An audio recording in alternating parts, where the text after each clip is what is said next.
사람은 자유롭지 못한 환경에 처하게 되면 세 가지의 고통을 경험하게 됩니다. 첫째, 충분히 자는데도 졸립니다. 둘째, 많이 먹어도 배고픕니다. 셋째, 많이 입어도 춥습니다. 피교육자, 갇힌 사람들은 춥고 배고프고 졸립니다. 바울도 감옥에 갇혀 있으면서 몹시 추웠던 모양입니다. 바울은 다가오는 겨울의 추위를 생각하면서 제자 디모데에게 겉옷을 가지고 겨울 전에 어서 오라고 부탁했습니다. 그리고 겉옷과 함께 책을 가져오라고 했습니다. 당시에는 두 종류의 책이 있었습니다. 하나는 갈대를 가지고 만든 파피루스라는 종이책이 있었고 또 하나는 양이나 소의 가죽으로 만든 가죽책이 있었습니다. 일반적으로 갈대의 종이 파피루스가 사용되었습니다.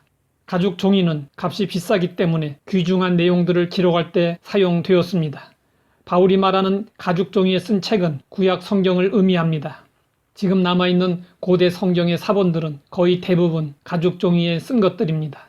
바울은 구약 성경의 내용을 잘 아는 사람이었습니다.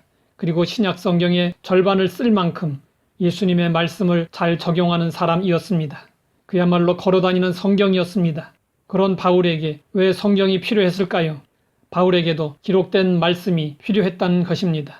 아무리 많은 영적 경험을 했다고 해도 반드시 기록된 하나님의 말씀이 필요하다는 것입니다. 바울이 옥중에서 성경을 찾은 것은 기록된 하나님의 말씀을 통해서 위로를 얻기 위함이었습니다. 사람의 위로도 필요하지만 하나님의 위로는 그 어떤 위로보다도 힘이 되었습니다. 그래서 바울은 말씀에서 위로를 얻으며 추운 겨울을 이기고 두려움을 극복하려 했습니다.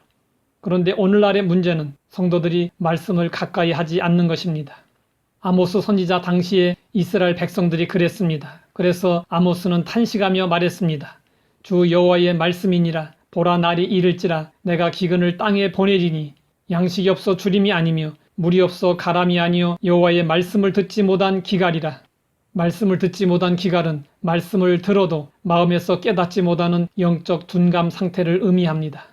보라 날이 이를지라는 말씀은 심판의 날을 의미합니다. 심판 때는 말씀을 듣지 못한 기갈이 있게 됩니다. 그러면 왜 마지막 때에 영적 기갈이 다가오는 것일까요?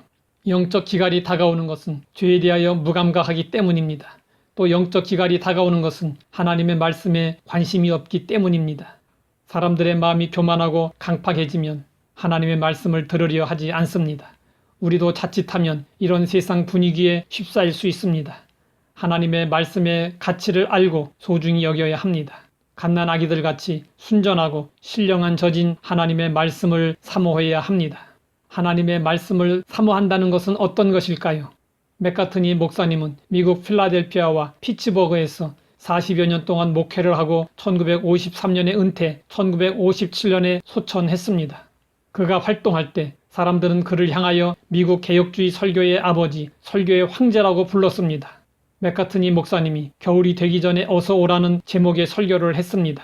그런데 그 감동의 여파가 얼마나 엄청났던지 성도들의 간청으로 매년 10월 중순에 한 번씩 무려 30년간 같은 설교를 계속했습니다.